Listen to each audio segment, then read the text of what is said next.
നാരായണാഖിലഗുരോ ഭഗവൻ നമസ്തേ. ഗുരുവായൂരപ്പാ ശരണം. Very good evening to all. And as Hari said, this is the last satsang of 2025 for the 18 Steps USA, and also the first satsang after its formal registration in the US. And today is a very auspicious day. Today is the 41st day of Mandalam, which is very important for Upasana in all traditions and especially in Kerala, because Mandra Sadhana texts, they prescribe that the month of Falguna is so important.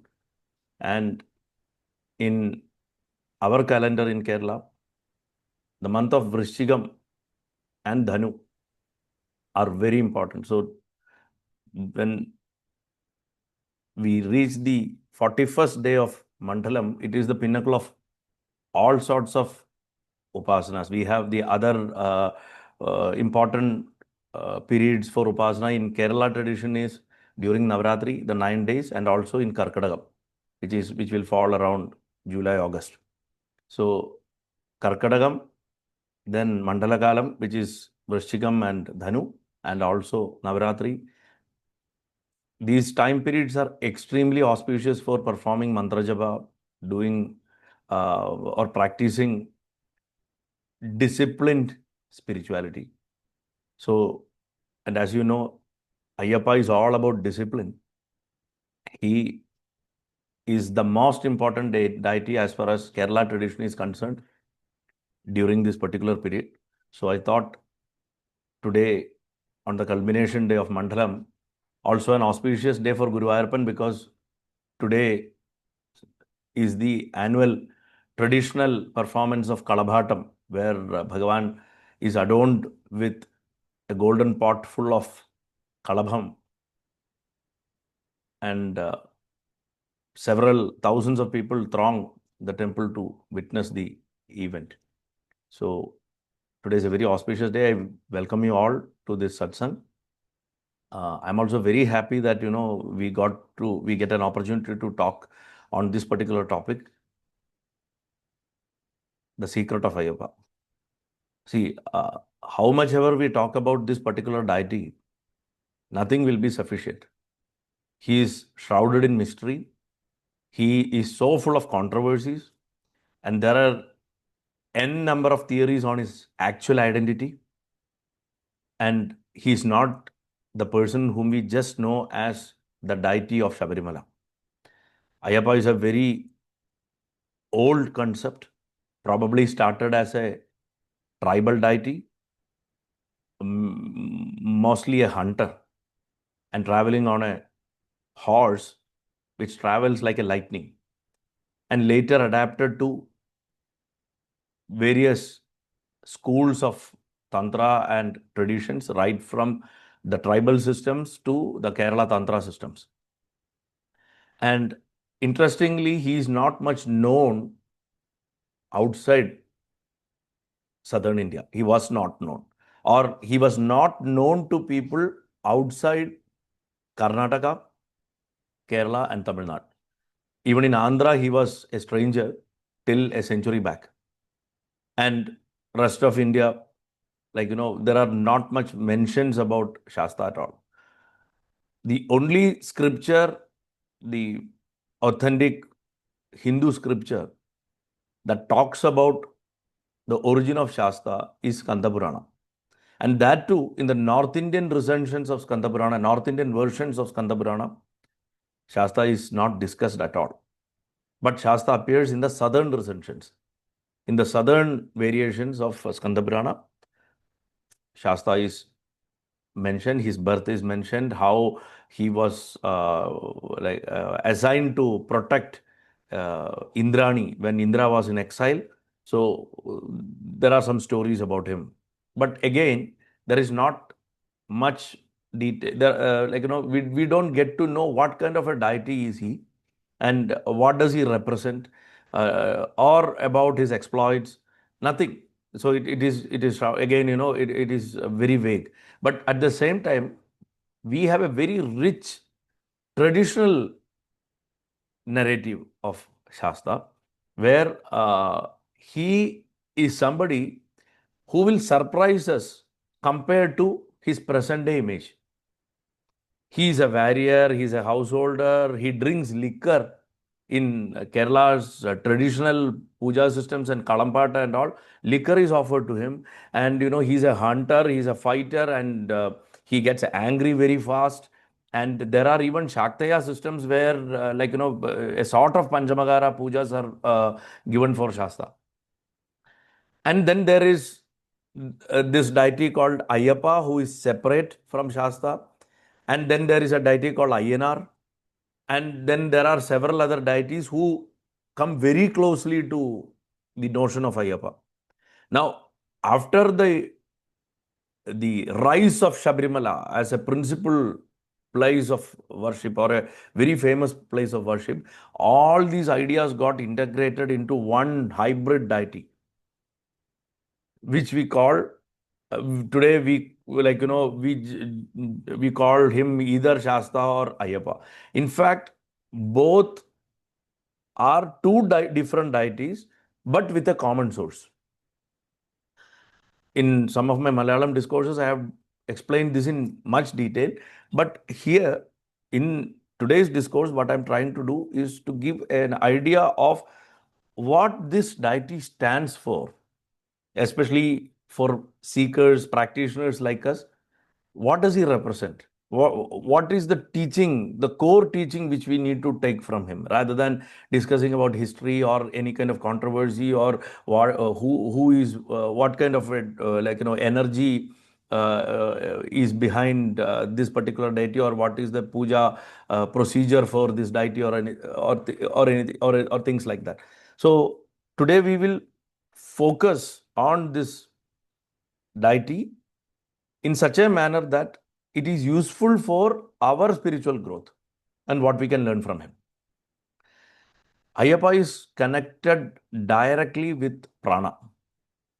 Just like Guru Ayurappa is, Guru means the most important, not just teacher, and Vayu is, of course, the prana, and the most important Vayu is prana in any body, in any living being. So Guru Ayurappa is the Lord of prana. He's also called Praneshwara in some traditions, especially in Gujarat area and all. They have a deity form of Krishna called Praneshwara, Praneshwara Krishna. So Guru Ayappan is Praneshwara Krishna only. And same way, prana is very important in the concept of Ayyappa. But that is a topic for another lecture. But once we go through this particular set of principles, I'm sure for another lecture we can discuss in detail, because it is a slightly higher way of looking at it. So the secret of Ayyappa is actually not a mystery to be solved. This is the first thing we need to understand. There is nothing. It is not a secret. It is actually a method to be lived, which most people are unaware of. Even the so-called Ayyappa Bhaktas are unaware of this method which they should follow in their day-to-day life. A real Bhakta will follow what their Ishta Devata stands for, or what the Ishta Devata teaches. There is no point just praising the Ishta Devata and doing some jabam and living exactly contradictory to what the deity has taught us, or what the deity stands for. So the secret of Ayyappa is not a mystery to be solved, but it is a method to be lived.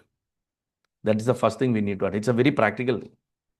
At its core, Ayyappa embodies a union of two opposite things, diametrically opposite things, or diametrically opposite forces of universe. One force that travel inwards and another force that travel outwards. The one that travel inwards, one that focuses everything around us to one single point. Whatever we see around is me. That system is Shiva, Hara.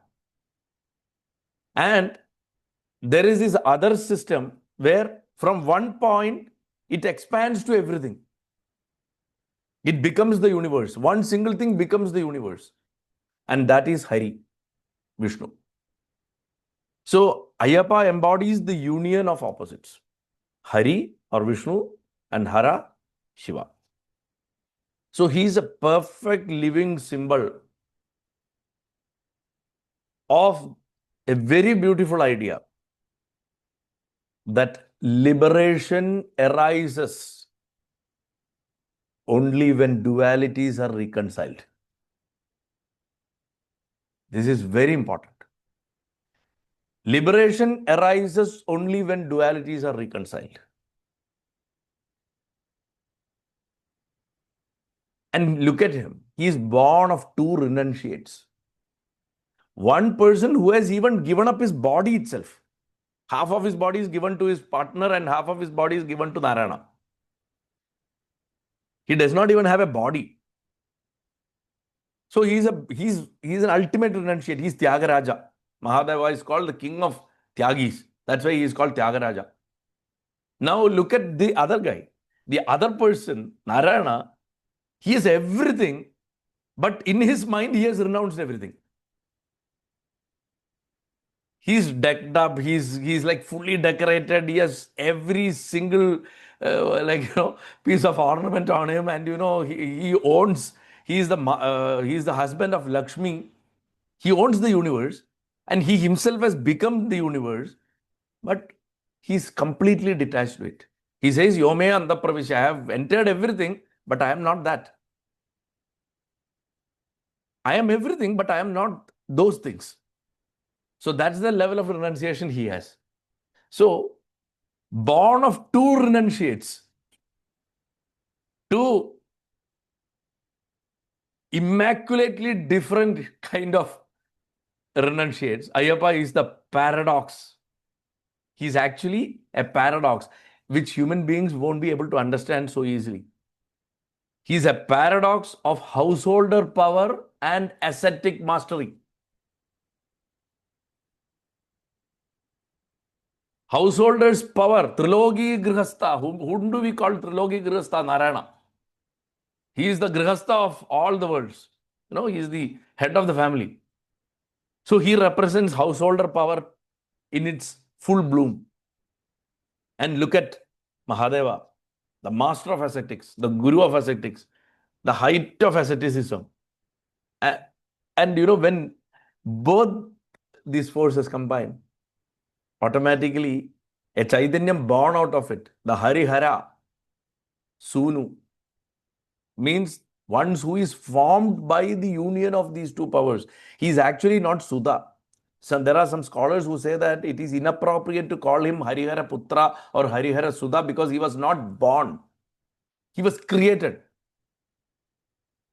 All these other story of, cutting open the thigh of Vishnu and, taking out the child and all are traditional stories.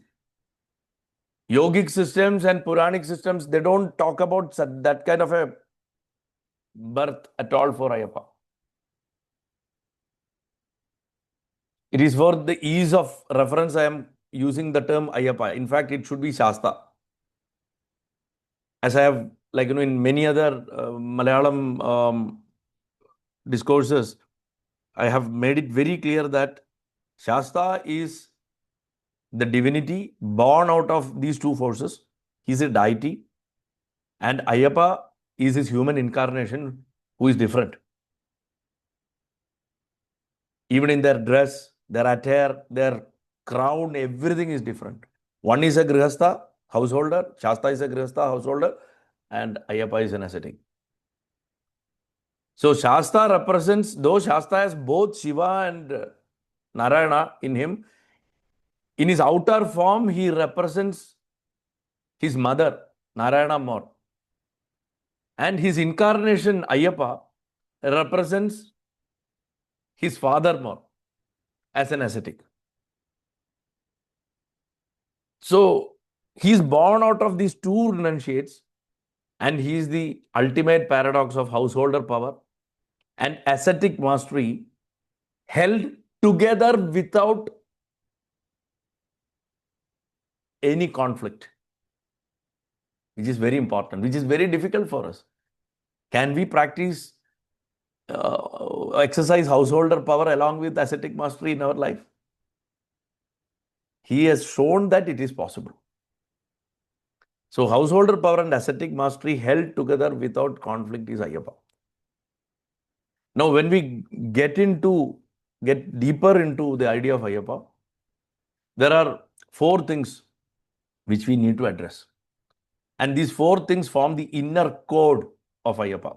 If there is a code for that concept, these 4 things are there. I will take you through these 4 codes one by one. But before that, I'll just list out what are these 4 codes. One is Brahmacharya. The moment we hear about Ayyappa, immediately the first thing that comes to our mind is Brahmacharya. Second thing, the 18 steps. So that's why it is very important for us also. Third, the Mandala Kala. Not even the Mandalam time is very important. And then the 4th one, as far as Sabarimala is concerned, Magara Jyoti. Brahmacharya, 18 steps, the Mandala Kalam, and Magara Jyoti. These 4 things, if you look at these 4 things, actually these are 4 gates or 4 fundamental principles through which we can understand at least a small portion, we can get a small idea of the inner code of Ayyappa. Brahmacharya here is not repression. As I had mentioned in the beginning, it is all about prana. It is about the conservation of prana, which I will elaborate a little later. Brahmacharya is not repression. It is conservation of prana. This is very important to know. Many people think that Brahmacharya is abstaining from sexuality. It is not. It is the conservation of prana. Energy saved becomes clarity. And clarity will become fearlessness. At a tantric level, it has higher applications. Like why, at least during the period of the Melchandi system in Guruvayur, the Melchandi should be 100% celibate, and he should be on a fasting right from morning 2:30 till around 1 o'clock every single day, are all connected to this. So the idea is why we should practice brahmachari. It is not to repress anything or not to please anybody. It is to conserve our own prana, so that the energy we save become clarity, and that clarity will in turn become fearlessness. And what is fearlessness? There is only one fear about our death, that we will die, that we will perish. This is the root cause of all other negative qualities in us, like jealousy, oppression, all sorts of complexes. Everything arises from this one fear. In many of my discourses, I always used to say there is only one emotion in human being, and that is the fear of death. The absence of that fear of death is what we call joy. There is nothing called joy. The moment mind starts forming, this fear also start strengthening. So, from where does this fear of death comes from? It comes from the thought that I am this body, and that this body will grow, it will get older, it will perish. We don't want our body to get old. We always want to be in the prime of our youth, which is not possible in nature. And obviously, this fear creeps in. A single strand of gray hair makes us lose our sleep. That itself is the fear of death. And when you have that fear, that will give rise to all sorts of other fears. And then clarity will go. So to get clarity, you have to conserve prana.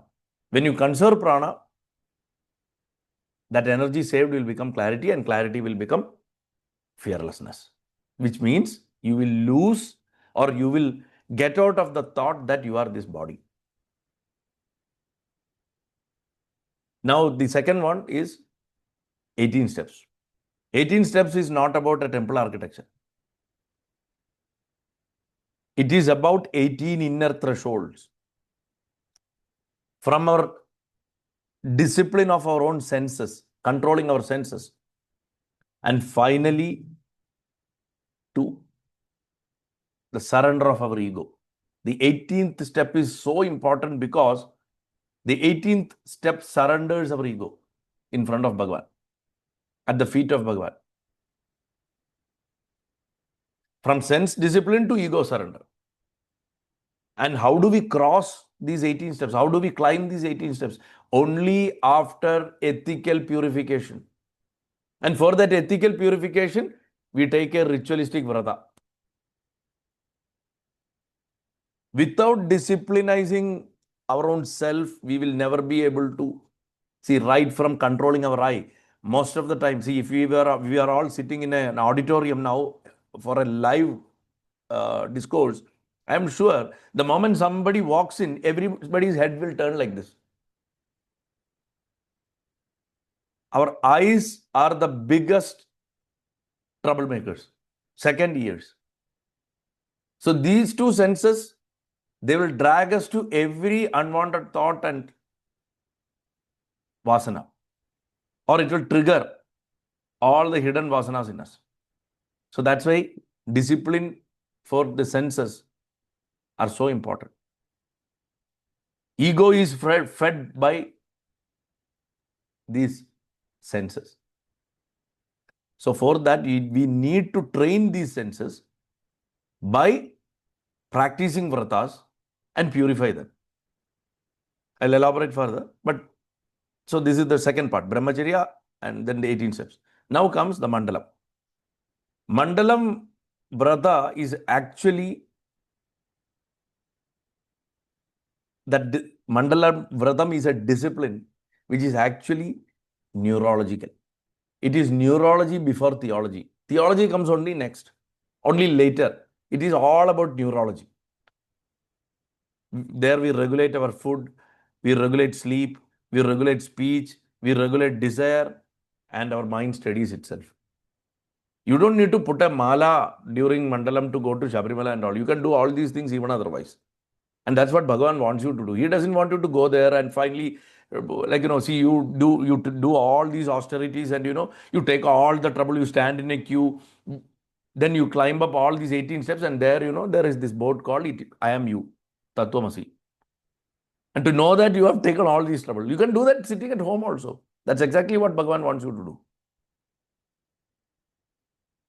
But for us, we feel that it is there and we have to go there. And that's where, our dharma has been reduced to now. So Brahmacharya, 18 steps, and the Mandala discipline. Now the fourth one is Magara Jyoti.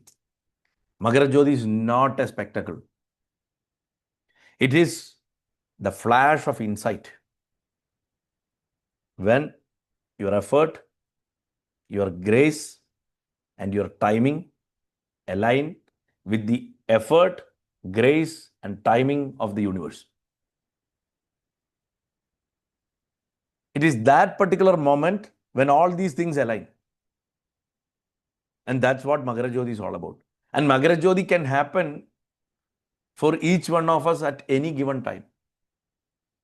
For me, it might be one particular instance. For Hari, it could be another. For Manoj, or for Anand, or for Vrinda, or for Nisha, or for Sharmila, or anybody. It could happen in different times. But cosmologically and astrologically, a particular time is assigned so that any practitioner who is undergoing this strict discipline, there is a higher chance of that person getting enlightened at that moment because the universal rhythms align at that time. So that is the secret of Magara Jyoti. So Brahmacharya, 18 steps, Mandala Vrata and Magara Jyoti, these four core principles we should never forget whenever we discuss about Ayyappa. These four principles will help us get clarity. Ayyappa is a very different kind of deity. Once again, I am reminding that here I am using Shasta and Ayyappa together. I am not talking too much about their householder side or their Brahmacharya side as one single deity. Why he is different? Why he feels different? Mainly because this deity does not promise favors to you to start with. See, when we go to Ganapati, we immediately think, okay, he will clear our obstacles. Or when we go to Amma, we want some kind of solace from her or our enemies to be annihilated. Or when we go to Guru Ayyappan, we want, for example, we want welfare for our children, for family or something. So we always expect favors from these deities. Even with Mahadeva, we expect favors. But with Ayyappa, he doesn't give such promises. Even Muruga gives favors. He promises favors. But not Ayyappa. He does not promise favors first at all. Instead, he demands preparation. He demands preparation. And that demand is his compassion. See, when somebody demands us something, usually we think, oh, this guy is very tough, it's very difficult to please him. No, no, no, no, no. He loves you. He wants each one of us to be like him. So he demands preparation from our side because of his compassion. He insists on us taking a vrata. Why? Because, why he insists on vrata? Because that when his grace finally arrives for us, the seeker, is strong enough to hold it. Most of the time, people go and pray to deities not thinking about the fact that if this person actually blesses me, will I be able to hold it?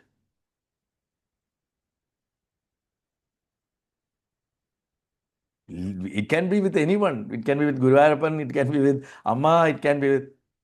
See, that's what I in some discourses, like some time back, I always used to challenge people. I used to ask people, I'll make sure Bhagavan comes in front of you now. Will you be able to handle him? 99% of the people, either they will run away or they will fall unconscious.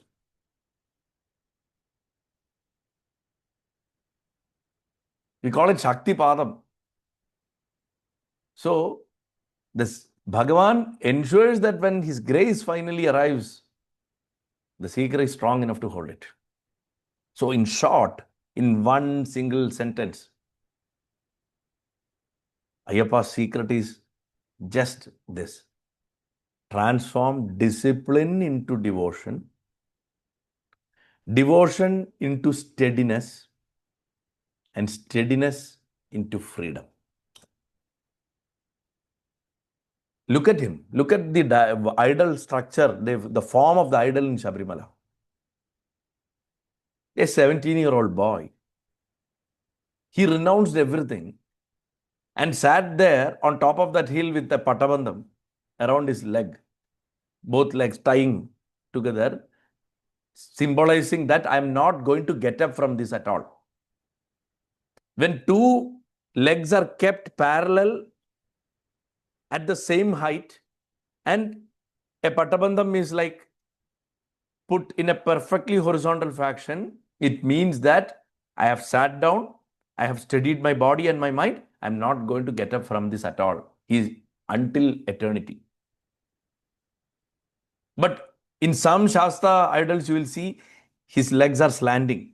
One leg will be slightly up, another leg will be slightly down, and then there will be patabandham in a slanting fashion, which means if need arises, I will get up. To kick somebody out, to punish somebody, to wield a weapon, he will get up.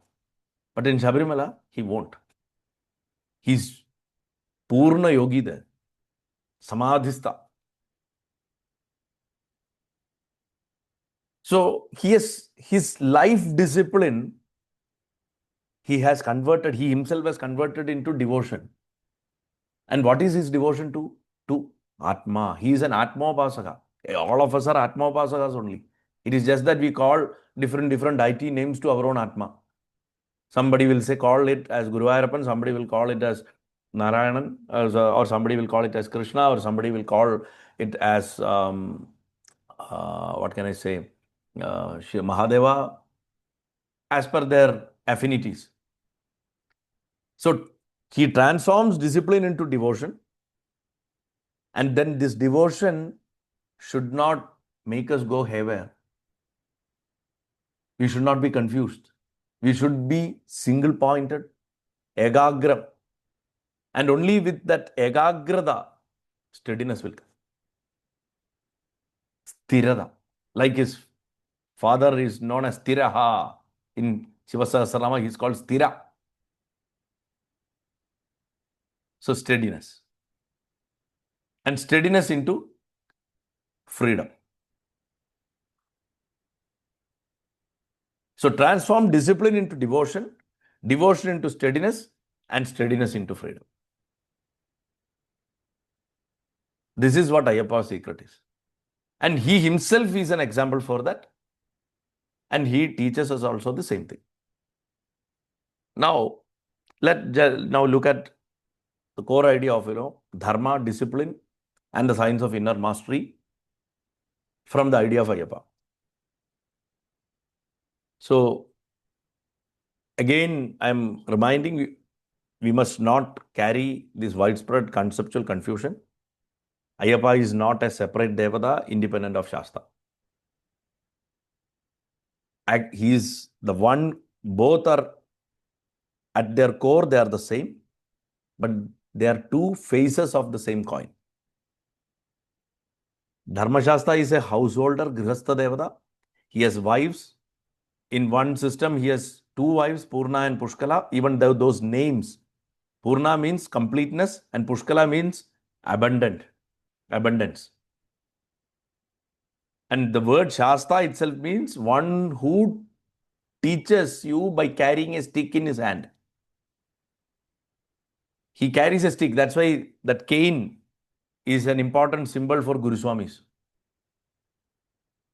And he has a progeny also.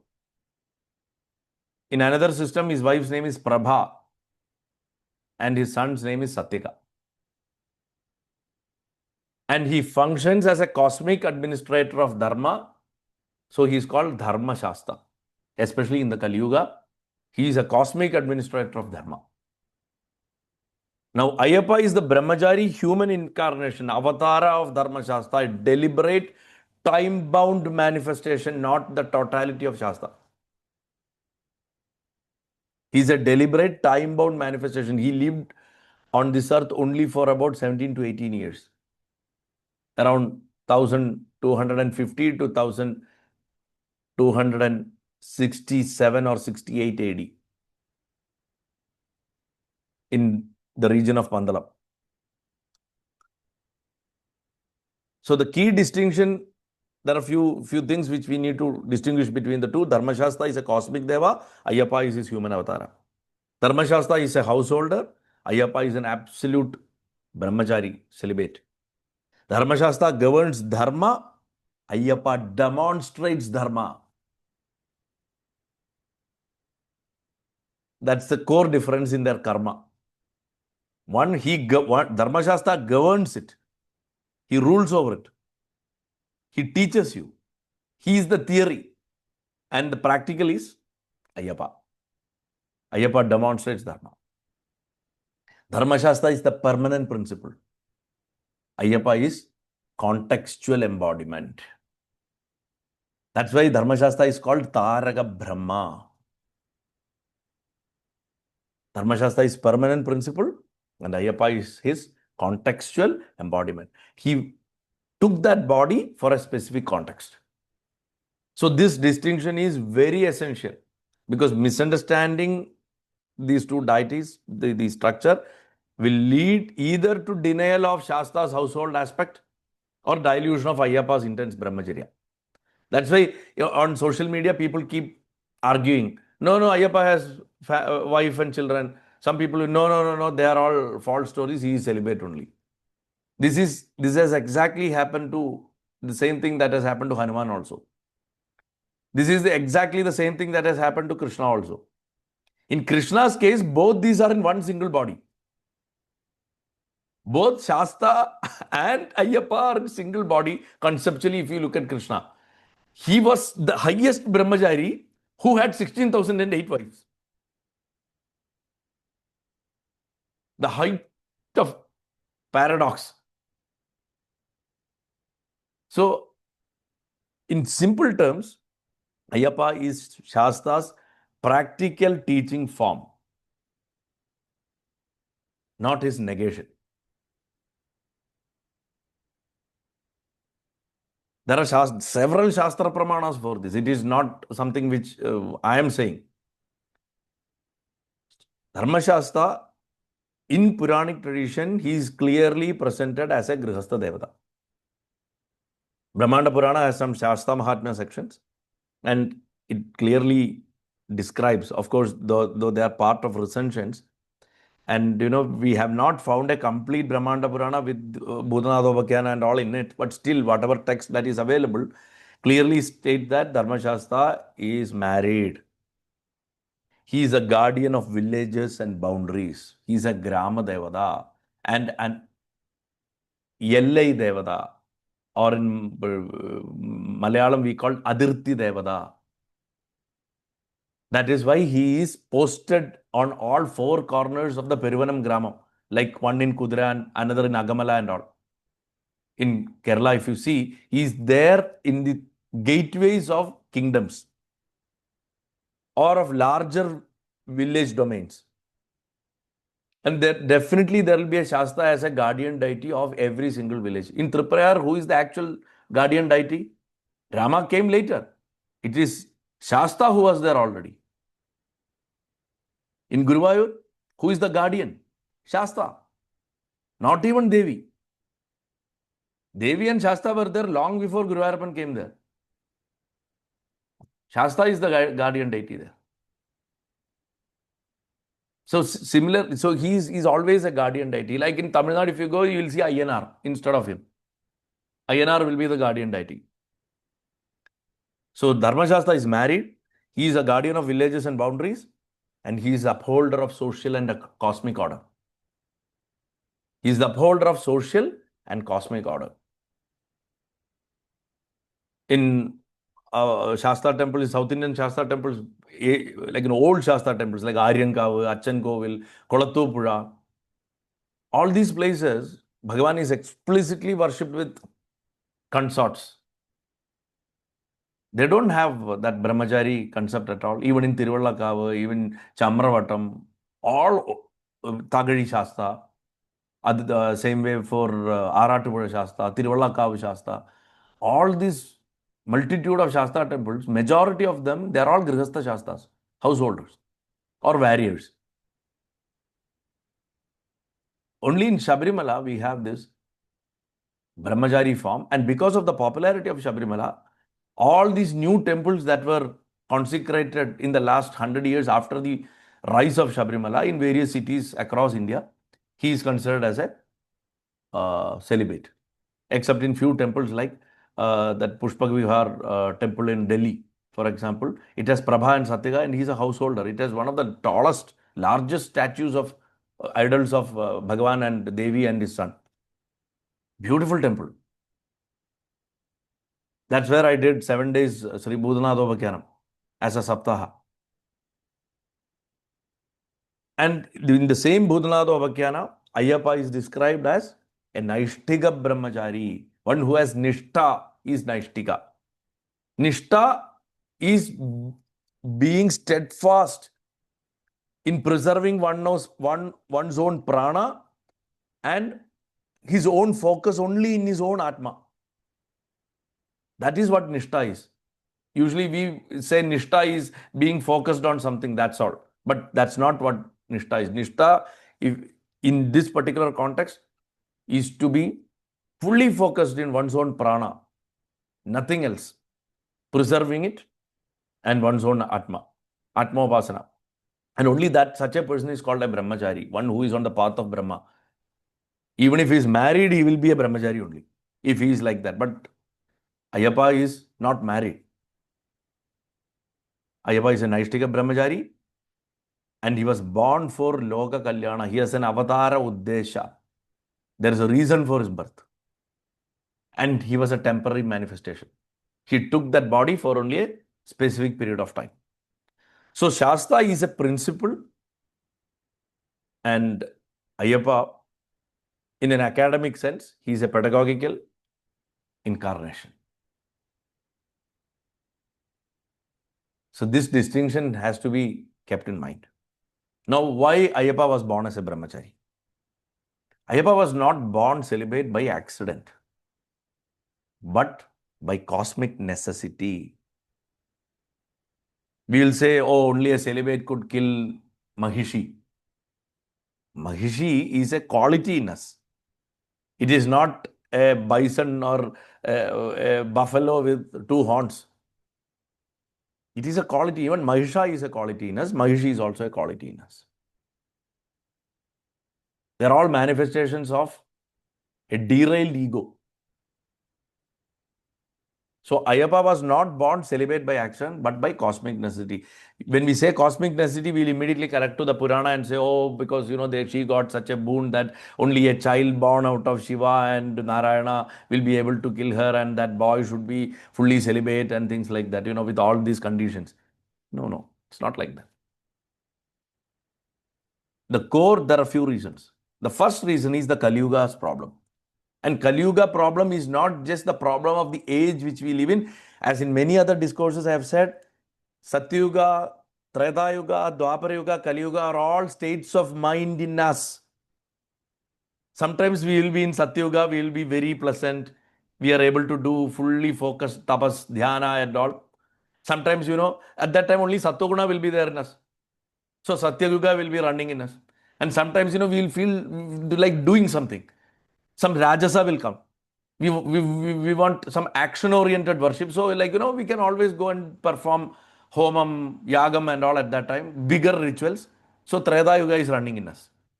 Sometimes you will feel, no, I can't do that kind of big homas and all, but still I will be happy to do some kind of puja and all. So, Rajo Guna and some inertia, Tamo Guna is there.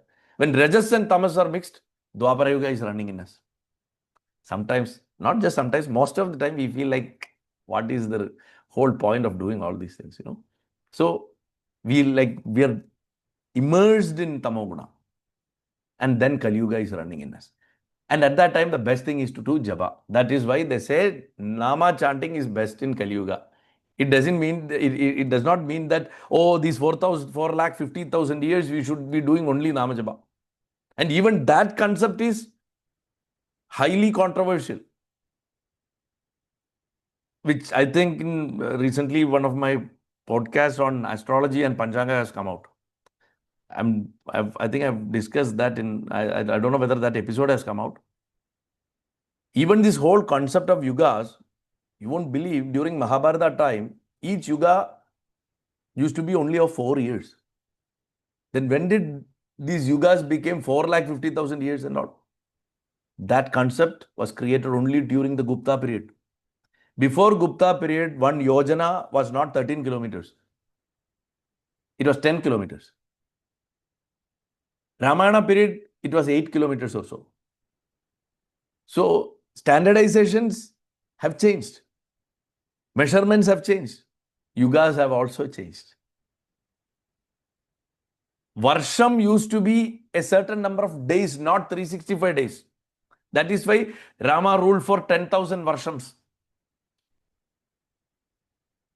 They all lived only human span, life of a human being, a normal human being only. But today, if we say that, people will think, the entire edifice of Sanatana Dharma will come down. No. By exploring the truth, it will only strengthen. And we won't cut a sorry figure. Our concepts won't be joked about. So here, when I say the Kali Yuga problem, it can be that state of mind where Tamoguna has taken over you. So Kali Yuga's central disease is, there is only one core disease for Kali Yuga. We are all affected by it. It is the leakage of prana. We lose prana fast in this state of mind or in this age, whichever way you take it. The leakage of prana, the losing of prana shakti. Why? How? Due to sensory excesses. Sensory excesses means looking at phone, mobile phone for like 2 hours, 3 hours. We say, oh, let me take some rest and then we'll take this phone and go and lie down. And you're giving your brain so much taxing work again. You're processing so many different information at the same time. Some people, they won't even take out that headphones from their ears. Everywhere they go, they will be having, especially in airports. I'm always like, amused to see such people. I don't know I don't know what they're trying to show. It will be there, like, this headsets will be like this. Another sensory excess. Even wearing too much perfume is a sensory excess. So sensory excesses lead to leakage of prana. Some people need something always to touch or hold to, some object, some teddy bear, something like that, Even that is sensory excess. So any form of sensory excess will lead to leakage of prana. Then mental restlessness. Mind becomes restless because of sensory excess. And when mind is restless, automatically emotional intelligence will come. And emotional intelligence will lead to compulsive desire. So Kali Yuga's central disease is this leakage of prana due to sensory excess, due to a restless mind, due to emotional indulgence, and due to compulsive desire. And imagine each person in a society losing prana every given minute or second. A society is composed of individuals. Veshti becomes samashti. So if every single individual loses his prana, a society itself will be depleted. The prana of a society itself will be depleted. A society with depleted prana can never hold dharma, even if it knows dharma intellectually. We all know dharma intellectually. We are all studying. We are all like, reading scriptures, attending lectures, whatever. But what is the whole point if our prana is depleted? We will never be able to hold dharma. So a huge conflict will come in our mind that, oh, I have all this knowledge, but I'm not able to do. And it will create regret, remorse, all sorts of, it will pull you down. And it is very bad for spiritual growth. So there comes Ayyappa. He gives a solution for this. Ayyappa's solution is very simple. He does not preach morality at all in the beginning stages. All he does is he prescribes a vrata or a system or a simple discipline where he rebuilds the energetic foundation that makes morality possible for every individual of any society.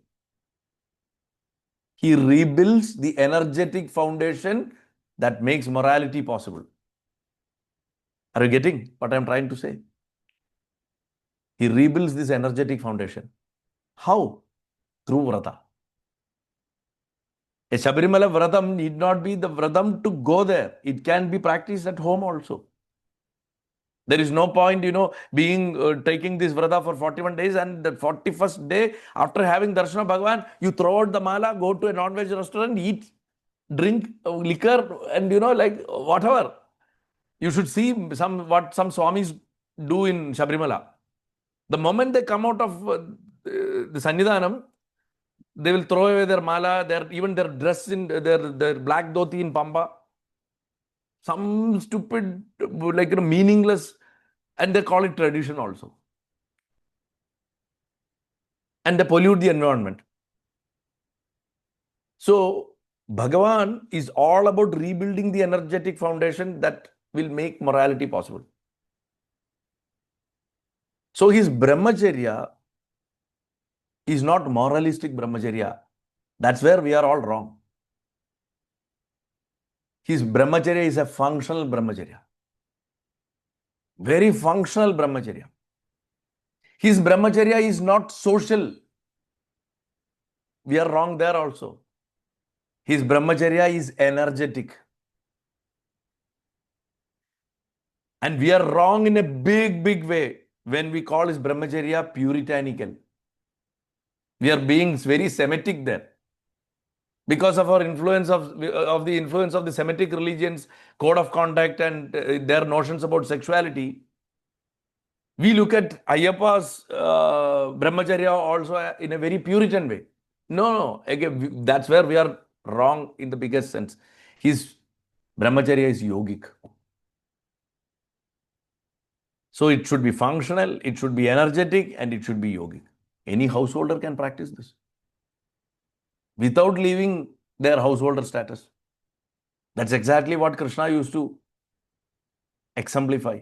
He exemplified this functional, energetic, and yogic. And these three, this brahmacharya is the medicine for the instability of Kali Yuga. So Ayyappa is celibate because Kali Yuga is unstable. Or whenever our mind is unstable, whenever Kali Yuga is running in us, whenever Tamoguna takes us, takes over, engulfs us, Ayyappa is the person to go to. He is the person to be imitated at least. Imitate him. And then you will become Ayyappa. That's why when you put on his mudra, you call any person Ayyappa, Swami. We call him a Swami. We don't call him a devotee or anything. We call him as the deity itself. So Ayyappa is celibate because Kali Yuga is unstable. There is a Shastric Pramana, Skanda Purana, especially the southern recensions, where they describe the birth of Shasta. Secretly, they indicate that Shiva is renunciation and Vishnu is preservation. So renunciation combined with preservation, or preservation combines with renunciation. Karmanyeva dhigaraste mahabhaleshu kadachana. If that is the greatest sloka of Bhagavad Gita, Ayyappa is the embodiment of that sloka. Preservation is all about action and karma. But when you renounce the fruits of that and do Atma Samarpana, automatically Ayyappa is born. So whenever we do Nishkama Karma, Ayyappa is born in us. Because renunciation is Shiva and preservation or the karma aspect is Vishnu. And why he is born? He is born to establish Dharma when imbalance arises. Paritranaya sadhunam, vinashaya dushkridam, Dharma samsthapanarthaya. So these two slokas, Karmanyeva Digaraste and Paritranaya Sadhunam, is embodied in Ayyappa, in Shasta. And Tantra Loka, that great text of Tantra, has a conceptual parallel in it. It insists that liberation comes not by negation, but by integration of Shakti and Shiva, by integration of action and stillness. And Shakti is not different from Narayana. Shakti is Narayana.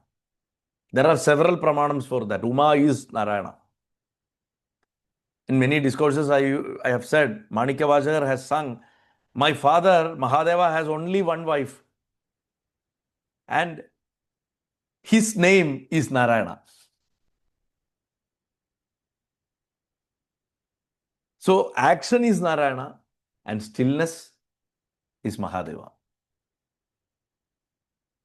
So liberation comes by integration of action and stillness. In a tantric perspective, Tantra Loka will of course talk only about Devi.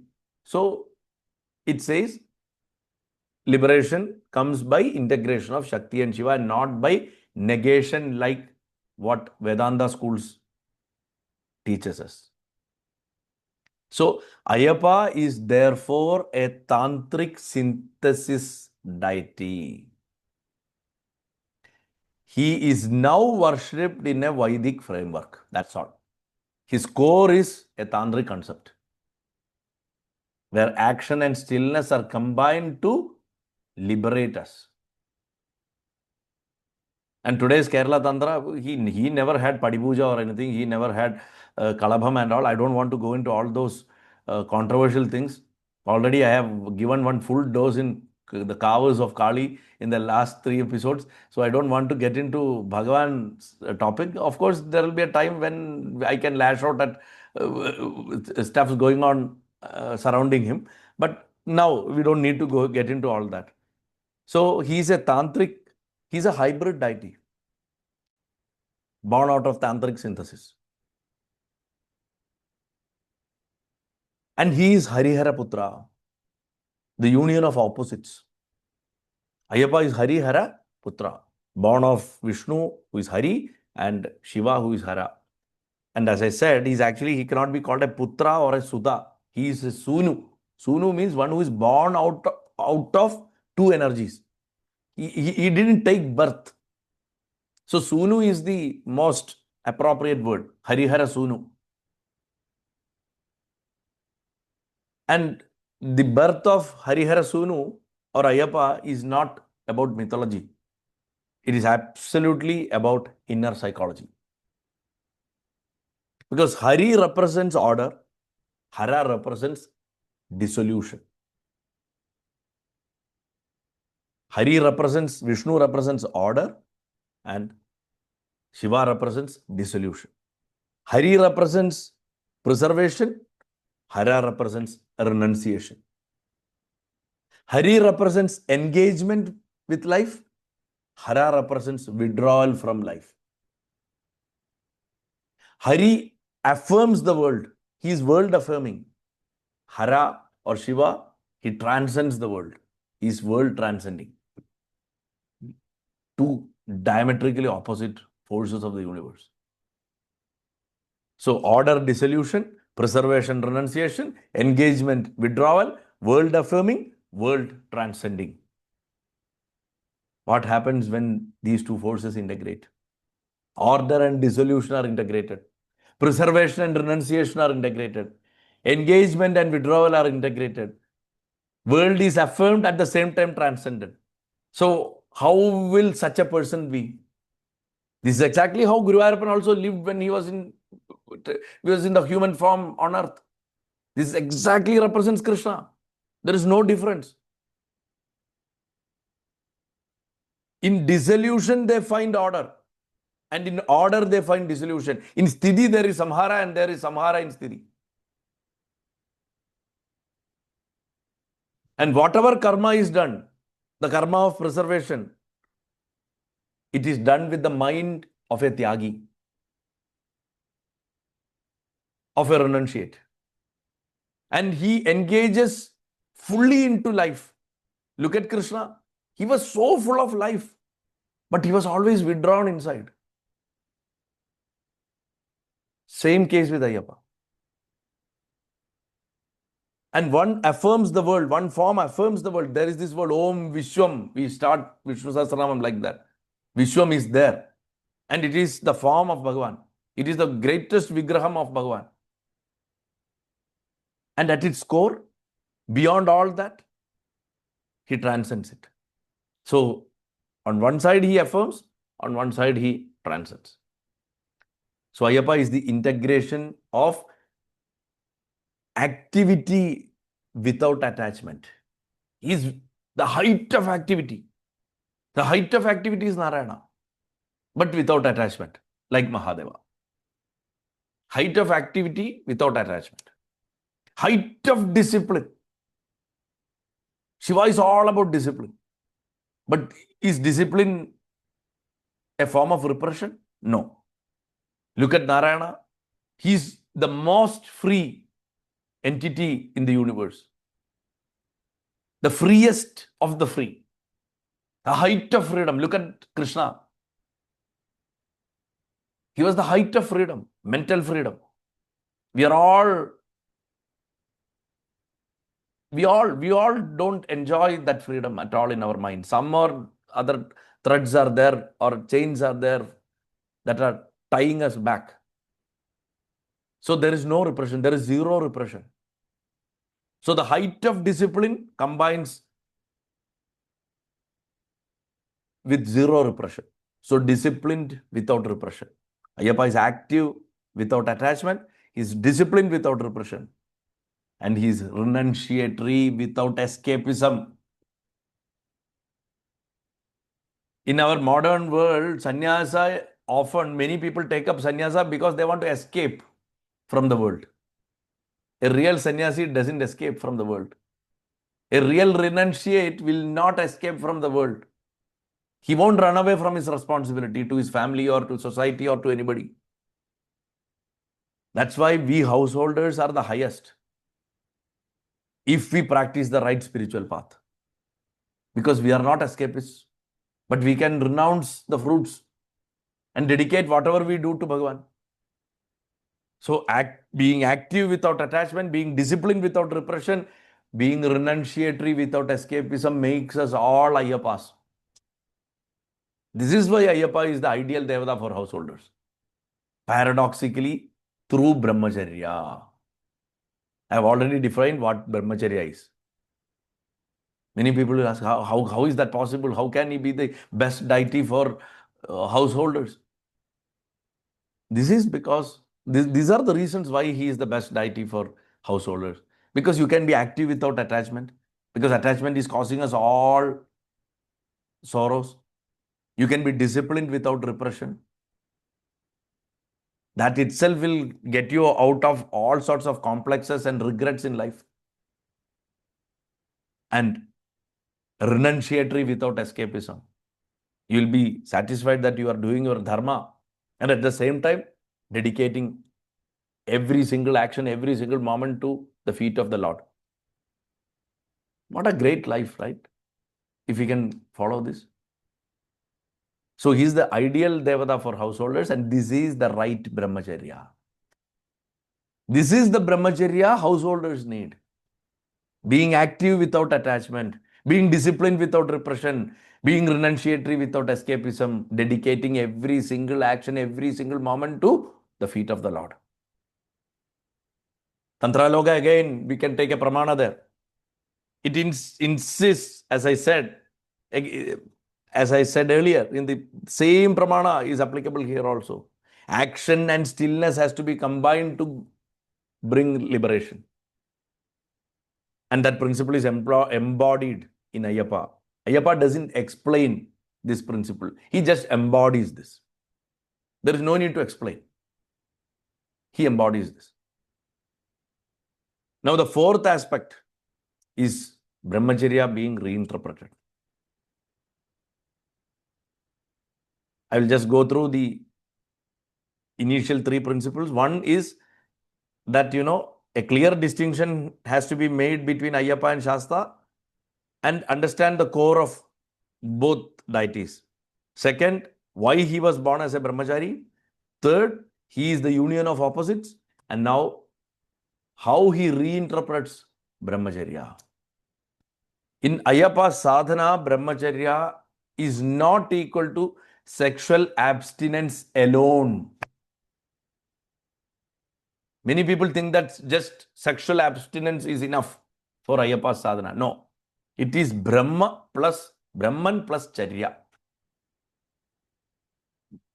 So Brahmacharya is movement in Brahman consciousness.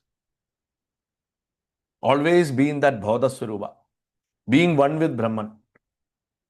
We are not the body, we are not the actions we do, we are not our thoughts, we are not defined by our roles in life. We are not our job profile. We are not our status quo in society. We are not the position we hold. Then what? What? Like Shankara says, Ego Vashishta Shiva Kevaloham, that which remains after the destruction of everything. I am that Shiva, I am that Shiva, I am that Shiva. It is not the Shiva whom we see in calendars, sitting in Kailasa, sitting, having a family with Devi and all. No. It is that Antaratma, nothing else. And that Atma has 1,000 faces. Like Purusha Sukta says, Sahasra Shirsha Purushaha. Each one of us are that Purusha. We all have 1,000 faces, not this one face. Even in our common parlance, we say, no, I have another different face. Don't play with me. We have actually 1,000 faces. So in Ayyappa sadhana, the core principle, the core idea is to always move in that consciousness, that supreme consciousness, movement in the Brahman consciousness. And practically, how does this come? As I said in the beginning, you have to control the senses. How do we control the senses? As I said in the beginning, Ayyappa prepares you. He gives you a regimen. He gives you a discipline structure to go through, to practice, to hold on to. So practically, it means regulation of food, control taste, regulation of speech, control tongue, words. So both regulation of food and regulation of speech is all about tongue. Tongue is the most dangerous sense. That is why Kali is like holding it out and biting it with her teeth. Control your tongue. That's what she is teaching you. Otherwise, we will be that head in her hand. That slashed head of Dariga in her hand. If you don't control our tongue. So regulation of food and regulation of speech. Then regulation of sleep. Regulation of attention. Regulation of desire. So regulation of food, regulation of speech, regulation of attention, regulation of desire. Practice these 5 things, you are on the grand road to spiritual upliftment.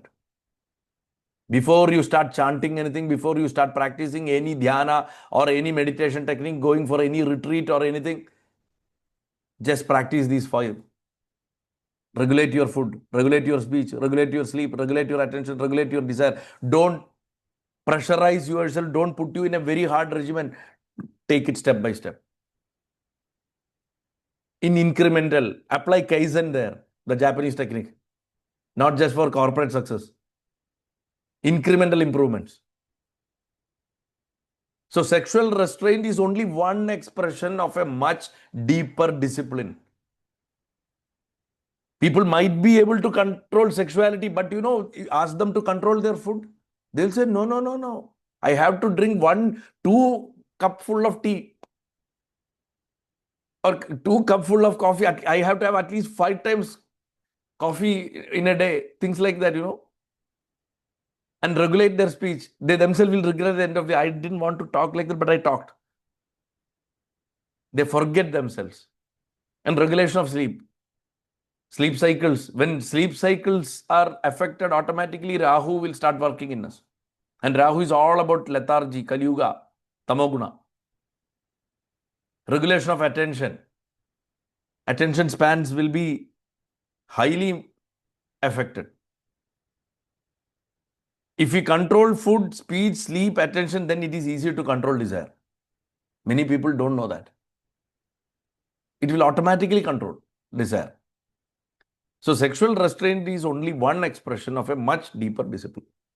Ayyappa teaches this very simple lesson. Do not waste what you do not yet know how to use. I'll repeat once again. Do not waste what you do not yet know how to use.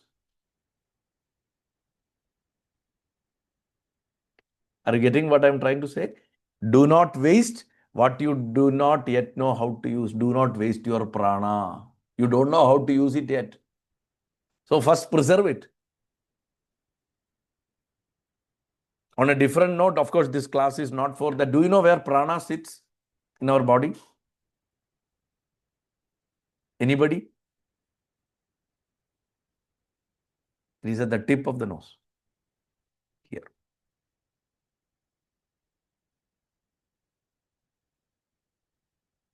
It sits here, and from here, it runs. And losing 4 finger length of prana in every breath. It goes out for 12 angulas, 12 finger length, and we take back only 8 angulas. So right from the time of our birth, we are losing 4 angulas in every single breath, slowly reducing our stock of prana. And prana is lost when we are in excess anger, when we indulge in sensory pleasures, food, or any kind of indulgence, we tend to lose prana more. So we invite our death faster. Why Hanuman is a Chiranjeevi? Because he has conserved his prana. His body also will perish at some point of time. It is not that he won't die. He will definitely die someday. But he conserves his breath in such a fashion that he inhales once in 125 years, holds for 125 years, exhales in 125 years. And he has conserved his total number of breaths because we are all born by a certain prescribed number of breaths. So the more you conserve, the longer you live, so that you can, not for pleasures, but for spiritual upliftment and attainment. Because being a Jivan Mukta is more important than attaining salvation after death. It is always better to attain salvation while alive and still live our own normal lives. Nobody will know our secret that we are all Jivan Muktas. And that's a very nice way. That's a very nice way to, in quotes, fool around. Nobody will know that we are Jivan Muktas. So that is the best method, the real best method. And Bhagavan teaches you to conserve prana. Yoga Sutra says, Patanjali's Yoga Sutra says, Brahmacharya pradisthayam virya labha. When Brahmacharya is firmly established, vitality is gained. That is the Shastra Pramana for this. Brahmacharya is prescribed not only for students, but as a recurring discipline for restoring inner order. It is very important. According to Manusmriti. Manusmriti is not about all politically incorrect statements and controversial stuff as we know it today. It has a lot of good stuff also. It says Brahmacharya is prescribed not only for students, but for anybody as a recurring discipline for restoring their own inner order. So, Ayyappa's Vrata is a return to our natural equilibrium. We were all in that equilibrium, but we were thrown out of it. It is a return to that yogic equilibrium, which is very natural to us. It does not mean lifelong renunciation for all. It is just being aligned with that rhythm of universe. Now, the Mandala Vrata, the 5th aspect which I want to discuss, it is a neurological reset. The 41-day Mandala Vrata is not symbolic. It is a neuro-yogic engineering or re-engineering. What these 41 days actually do? 41 days break compulsive neural loops. According to modern science, to form a new habit, you have to repeat it for 42 days or 41 days or something. Then it will become a habit. So to break vasanas also, to remove vasanas also, you have to follow the same pattern. So a Mandala Vrata those 41 days break compulsive neural loops, because our brain is wired for all habits which we have. Our vasanas are all embedded in these neural loops. Second thing, this Vrata stabilizes circadian rhythm. Our circadian rhythm is stabilized. Like, morning 4 o'clock, even without a timepiece or an alarm, we'll get up. If you reduce our diet to 2 times a day, like a breakfast and then a light dinner in the evening and skip the lunch. In fact, Shastras have prescribed only 2 times of food intake for a householder, whether you are in Vrata or not. You might be feeling like, how is that possible? That in Ayurveda itself, they say the one who eats 3 times a day is a yogi, one who eats 2 times a day is a bhogi, and one who eats only once a day is a yogi. None of us want to be yogis. At least you can remain in the bhogi status rather than become the yogi status. Here we eat 6 times, 7 times, 8 times, 9 times a day. No, like that. So this system helps us stabilize our circadian rhythm. Then it will repattern our desire response cycles. I don't have time to elaborate on this, but just make a note of it. It will rewire, create a new pattern for our desire response cycle. Sometimes, see, we want to eat ice cream now, immediately, if there is an online delivery system, or if we can take our car and go to the supermarket, it is easy. Immediately, ice cream arrives and we eat it. Or like, we say, like, when we bring up small children, our ancestors used to say, don't satisfy everything they ask immediately. Because, that influences their desire response cycle. Modern technology has greatly affected our desire response cycle. If we need something, immediately we go to Amazon, we order it. And the third day or second day, it is there. But when you are in Vrata, would you do that? No. You will keep it aside. You will think, okay, after 41 days, I will do this. Okay, so it will and at the end of the Vratam, by that time, you will feel, oh, I don't need it. That's the idea. So it will break compulsive neural loops. It will stabilize circadian rhythm. It will repattern our desire response cycle. It will also shift identity, our identities from a consumer to a seeker. In the modern sense, it will shift our identity from a consumer of everything and anything, information, reels, videos, photos, posts, food, anything. We are all consumers. From there, we'll start seeking that central truth in everything we see. See, our external circumstances would not have changed even one bit, whether we are in Vratam or outside the Vratam. But the way we look at them will change.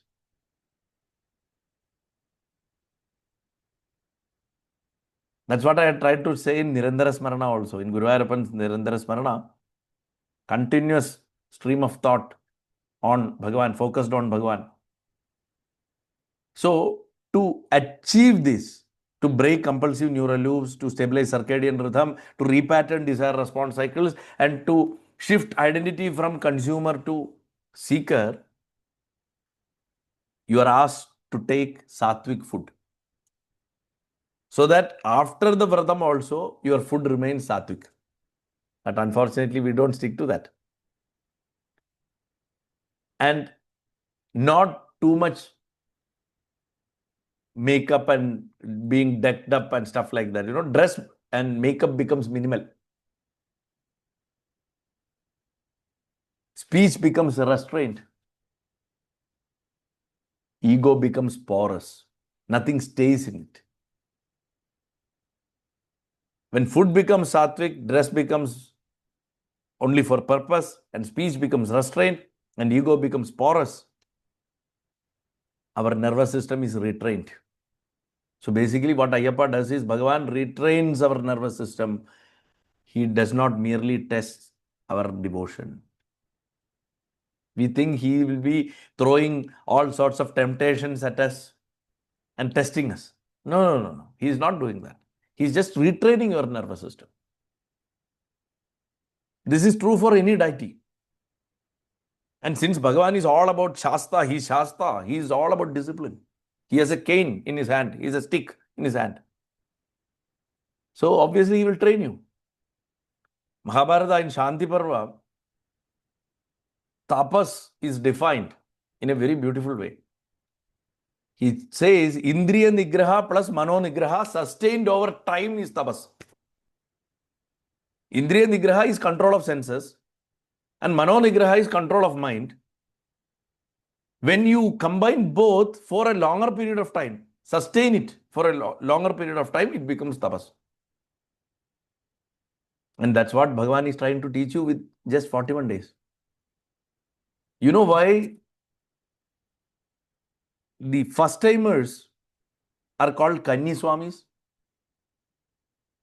We call, even in Malayalam, for anybody who is beginning in any profession or anything, a beginner we call Kannikar. But why did that name come? How did it emerge? Because in early days, those who used to go for the first time, they used to put mala on Kanni Masam first, the month of Kanni. Imagine the number of days, and do you know when they will go? They will go for Magaravalakku. So almost they will put the mala in September, then October, November, December, and then mid of Jan, they will go to Sabarimala. Kanni, Tula, Vrishchika, Dhanu, and then Makara. So they get 4 months. 4 months of Vrata. 120 days. Almost. Imagine the kind of training, the neurological rewiring that will happen for the first timer. And then for everybody else, compulsory 41 days. But now it is not like that. Till this morning, we will indulge, and morning you will go take a bath and put on mala, and then take a car, go to put on Bermudas and shorts and all. Then you will climb the mountain and take a selfie from there after the darshan in front of the 18 steps, post it on Facebook and throw out your mala and come back. You are not gaining anything from this, except some Facebook post and some internal gratification that, oh, I went to Sabarimala this many times or something like that. You are not gaining anything. You are actually humiliating Bhagavan. Humiliating the very principle for which he stands for. Kularnava Tantra clearly states that without niyama is discipline, and regulated living, mantra and darshana are fruitless. So the 41-day mandala is therefore tapas crystallized into time. It's not a superstition. It is not just some ritual. It is tapas crystallized into time, a specific period. Of course, we are all free to extend it. I'm not saying you have to put on mala for your entire life. No. The core disciplines you can still imbibe. That is why people who have taken 41 days proper vratam, after they come back and when they get back to their older lifestyle, they will feel like they have been thrown into a ditch. Mentally, they will feel that. We literally feel that falling from grace. So, Mandala Vrata, the 41 days, Mandala Vrata was the fifth concept. And the sixth concept is 18 steps, the inner architecture. It is not an architecture in stone. It is not a structure in stone. Padinattam Padi. Each of these steps, 18 holy steps, are inner milestones.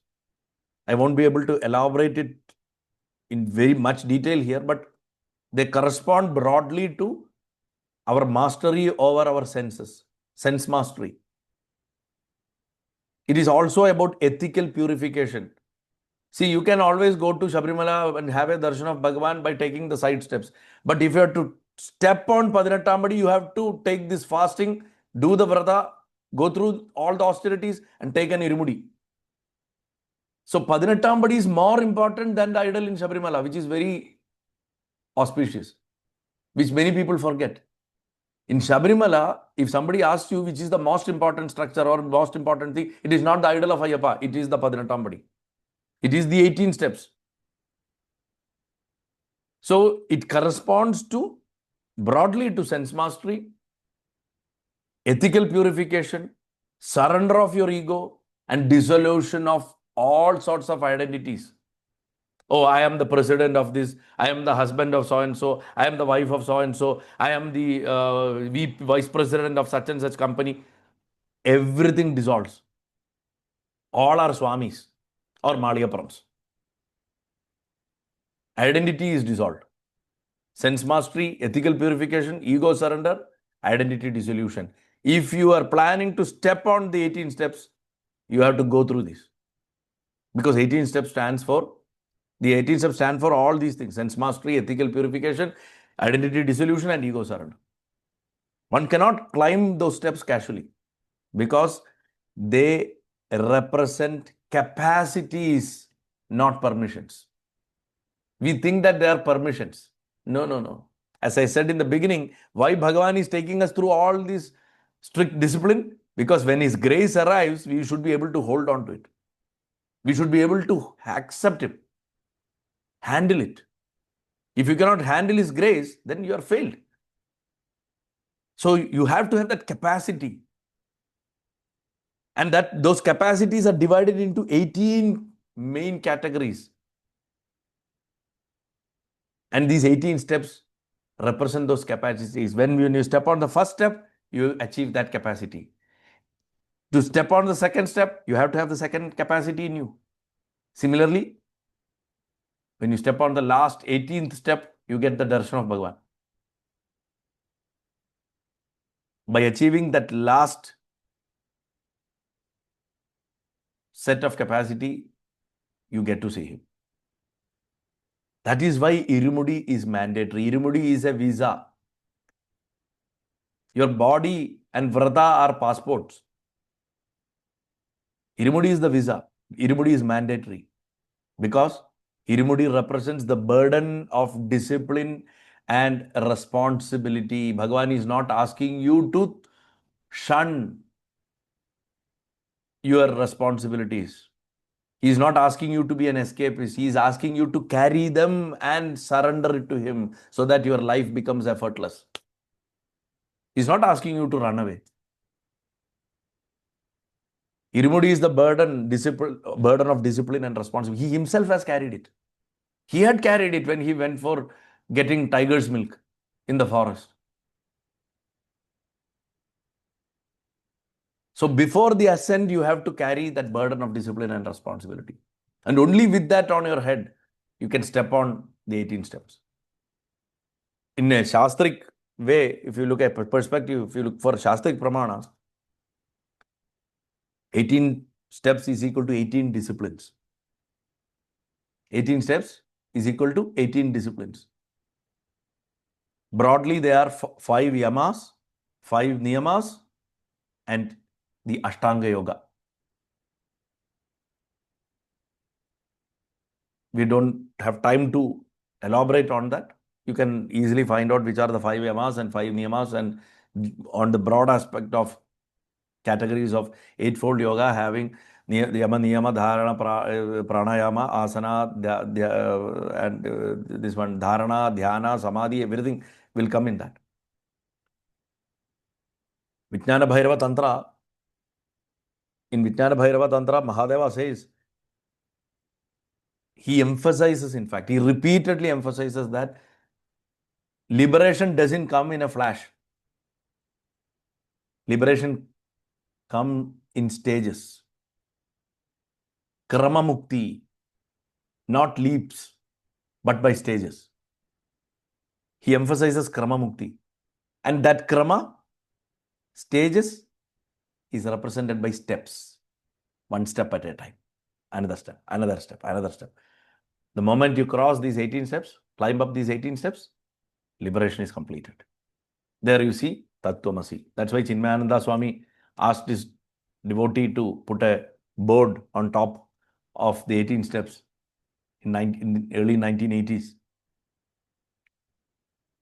to teach people that this is why you are coming here. So 18 steps is all about Krama Mukti, liberation by stages, not by jumping. We don't jump from the lower side of the Sannidhanam straight up to the, and appear in front of the Sri Kovil. Of course, VIPs might be doing that in near future. They might be even airlifted from Pampa and straight they will be dropped in front of the sanctum. That could also happen. But 18 steps is all about Krama Mukti.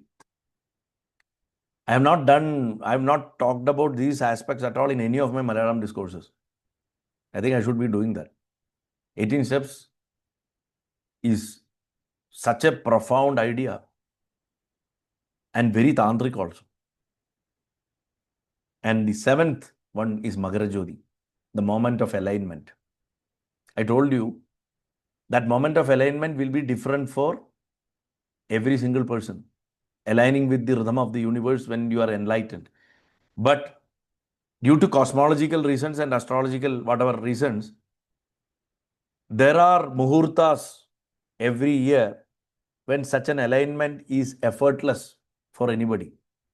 When you are ripe enough, when you have gone through all those preparatory phases prescribed by Ayyappa, when in that moment when his grace is given to you, is showered on you, for that person who is ready to hold on to it, who is ready to accept it, Magarajodi is seen. Magarajodi is seen only by that person who has gone through all those preparatory phases in a proper way and has attained that strength to accept Bhagavan's grace. So, Magarajodi is not the goal. Many people say, oh, I am going to see Magarajodi. Why are you going to Sabarimala? To see Magarajodi. For them, it is a goal. No. Magarajodi is not the goal. Magarajodi is the confirmation that you are that. Tattvamasi. It is the visual confirmation.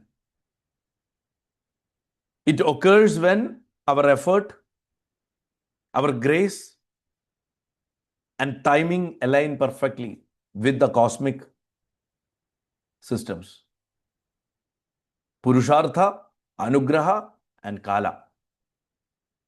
Purushartha is effort, Anugraha is grace, and Kala is timing.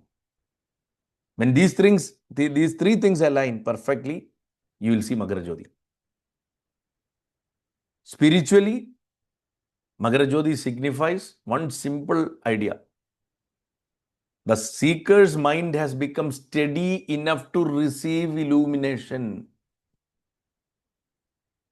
The seeker's mind has become steady enough to receive the light. Those who chase spectacle miss this point. Among those multitudes of crowds who gather on in Vandiperiyar area and Nelakkel and in Sannidhanam and all, how many will be aware of this? Which VIP will be aware of this? Who is getting a cakewalk darshan of Magarajodi? So those who chase that spectacle, they miss the point. And all those commentators who shout at the top of their voice, oh, we can see the Jodi, and three times it came. In television, we see it like a football commentary. And the funniest part is, it is not the one which we see on the mountain. It is lit by police today. It used to be lit by the tribals. The original Jodi is up there. We can see Uttaram Nakshatram, the star of Uttara. That is the real Jodi. And it just appears there. It doesn't rise from east. At that moment, it appears. And people miss that. Nobody turns their camera towards that nakshatra.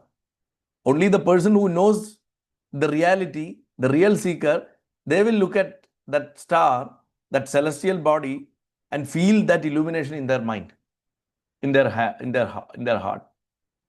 And that too only when their mind is steady, when the mind dissolves.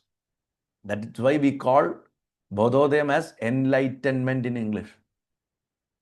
When light arrives. So those who chase this as a spectacle, they miss the point. Those who undergo transformation, they recognize the light within. They don't need to see it in the mountain. They can sit somewhere in any corner of the world and still see Magarajyoti in their inner self. That is the real Jyoti. And if somebody asks you what is the Shastra Pramana for that, show them Kathopanishad. Kathopanishad says, Tameva Bhandam Anubhadi Sarvam.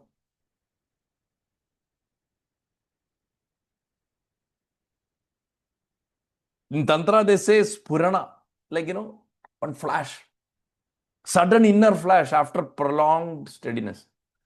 When steadiness is practiced for a longer period of time, there will be one flash. That is enlightenment. And that's what Magarajyoti is. Because Magarajyoti is the culmination of this tapas, of this vrata. Magarajyoti corresponds to that Spurana, which is externally mirrored celestially by that star and at a human level, which we see in the mountain. And the last two ideas, why Ayyappa does not grant easy boons. I told you, he doesn't promise you favors right in the beginning. Ayyappa's compassion is so severe. It is so strong that he does not grant easy boons. Any deity who does not grant easy boons, their compassion will be too much or very strong.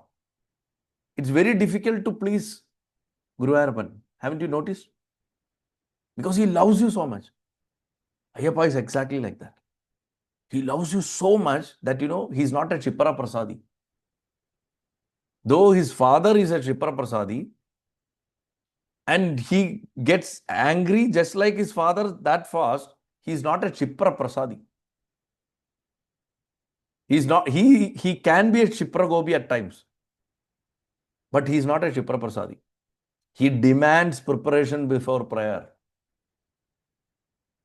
Mahadeva also, though we call him Chipra Prasadi, if you look at all these asuras and all doing penance for tens of thousands of years, cutting their head and hand and putting them in Homagundam and all, we can actually say that even Bhagavan is not, Mahadeva is also not a Chipra Prasadi. So Ayyappa demands preparation, good preparation before prayer, excellent discipline before desire, and tough responsibility before blessing. He demands that responsibility from you before he blesses you. So preparation before prayer, discipline before desire, responsibility before blessing. These are the three things which can help you get his blessings. Without that, Ayyappa won't be pleased at all. That is why his traditional devotees used to say, Swami calls you only when you are ready. We always say that about Mookambika also. Amma calls you only when you are ready. Sometimes we often say that he will call you only when he wills, when he wants to.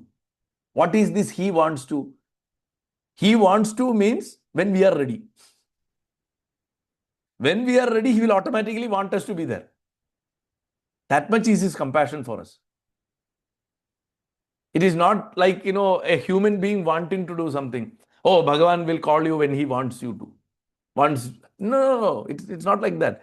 He just wants you to be ready. When you are ready, you will automatically be in front of him. So Swami calls only when you are ready.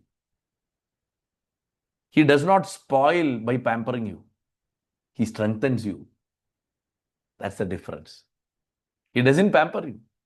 As a deity, as a wish fulfilling deity, he doesn't pamper you. He strengthens you. He strengthens your prana. In Vishnu Purana, it is said that grace without preparedness leads to downfall, because we won't know how to handle it. Even look at even fortunes. People, when they suddenly get a truckload of money, they don't know what to do with it. And then they destroy their lives eventually. Fame, same way. Any blessing, if we are not prepared to handle it, if suddenly somebody becomes for others, if he appears to be a living God, he can have a big downfall spiritually. The moment he starts feeling that, oh, I am a God, his downfall is near. So grace without preparedness always leads to downfall. So Ayyappa's severity, that's why he is an Ugra Devata. Ayyappa is a Ugra Murti. He is not a mellow, soft Murti. Because his compassion is so severe. Not because his anger is severe. His severity is scriptural compassion, not denial. He wants you to be like him. He wants you to be as refined as like him, just like his father. His father knows only how to turn another person into Shiva. He doesn't know anything else. If you go to him, Father, what is the best thing you can do to me? He'll say, oh, I can turn you to me. I can turn you to another Shiva. That's all he knows. So his son also, of course, knows only that.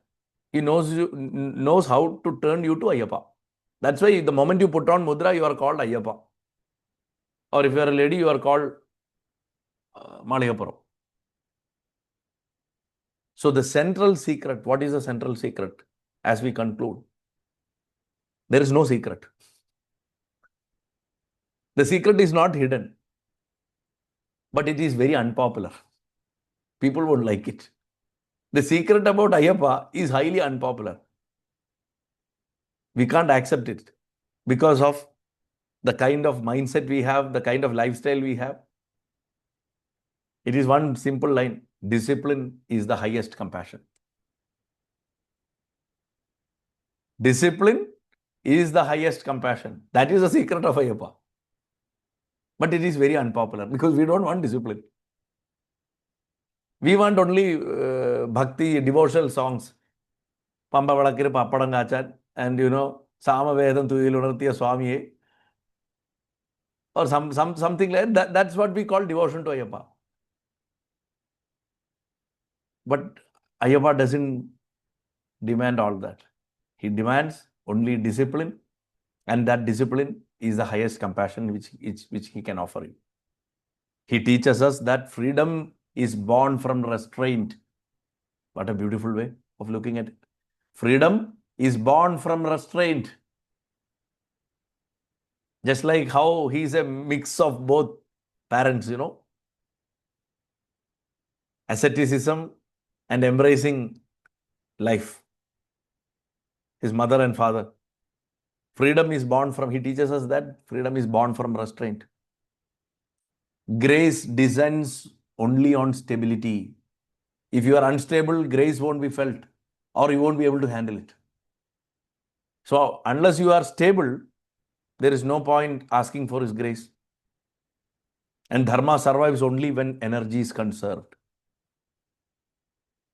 Because Dharma is right action. And to do right action, you have to conserve your energy. And what is energy? Prana. So freedom is born from restraint of prana. Grace descends on stability of prana. Dharma survives only when prana is conserved. So it is all about prana. So now we have tied our mundane life with the Yoga Vidya. Purana, Tantra, Yoga, Smritis, all of them teaches us only one thing. All their teachings converge to one single idea. Dharma survives only where energy is conserved and mind is stabilized. When energy is not conserved and mind is not stabilized, Dharma won't be able to survive. So we need to be disciplined to get that highest compassion. Ayyappa is the living syllabus of this truth that Dharma survives only where energy is conserved and mind is stabilized. Without a discussion of this, all other discussions about Shastra Bhakti and Ayyappa Bhakti are futile. Without understanding this, all forms of devotions and devotional activities and rituals for Bhagavan are futile.